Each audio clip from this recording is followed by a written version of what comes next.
Well, what an interesting day we have.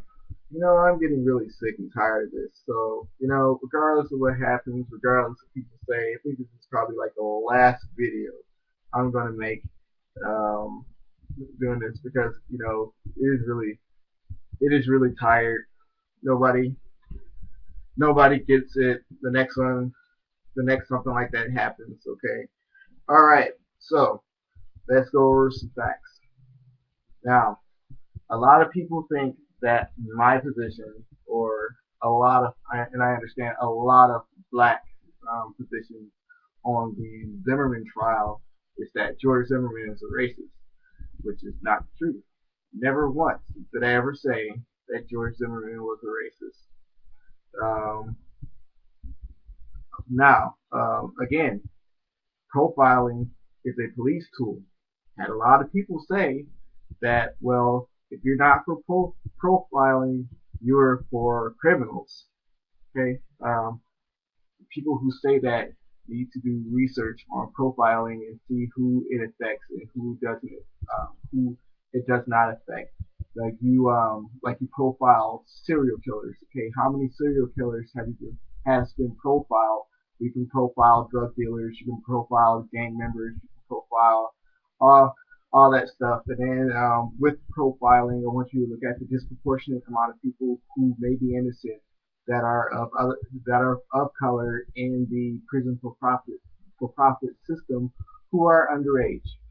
Okay, and for you libertarians out there, yes, your police state is serving to edify your black, or edify, or what do you call it? Domesticate your blacks that you have decided that they were inherently violent in your social Darwinist theories. Okay, now what's the other points I want to prove to this is, yeah, I mean, you have no witnesses. I would concede to the fact that the state did not properly do their job. The defense really did not have much to to prove.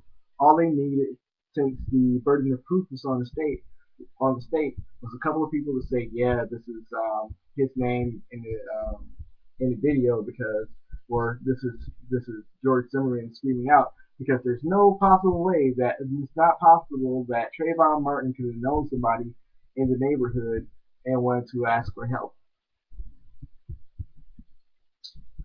Um, there's a this is the last one. Why not just all the way come all the way out with it? I mean,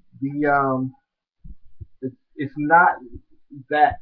I think that when Barack Obama got behind this issue, people want to jump over George Zimmerman as being a racist, or George Zimmerman this and George Zimmerman for that. Okay, so let's back up. Let's back up to the facts surrounding how this came out. It was because of the corruption that was found in the police department. It wasn't about George Zimmerman. It's only a little bit of what's been going on with the police department. He's been Trayvon Martin has been dead a particular period of time before his parents found out. Um, but there's just so many things circulating this case. The Republican governor decided to investigate the police department and found something that he thought that was worth investigating. Okay, well, you want to ask me what the protests are about? Huffington Post write their little bullshit articles, whoever their black correspondent is, because they're a bunch of fucking idiots. Is that the main underline of the Trayvon Martin protest? For anybody who's educated, would have to be about a few things, and that would have to be the corrupt police departments, which I think everybody can jump behind corruption, and our phony laws that everybody makes, that everybody isn't brought to the table on. Is that a good enough issue that Trayvon Martin can be an indicter on? No, answer up.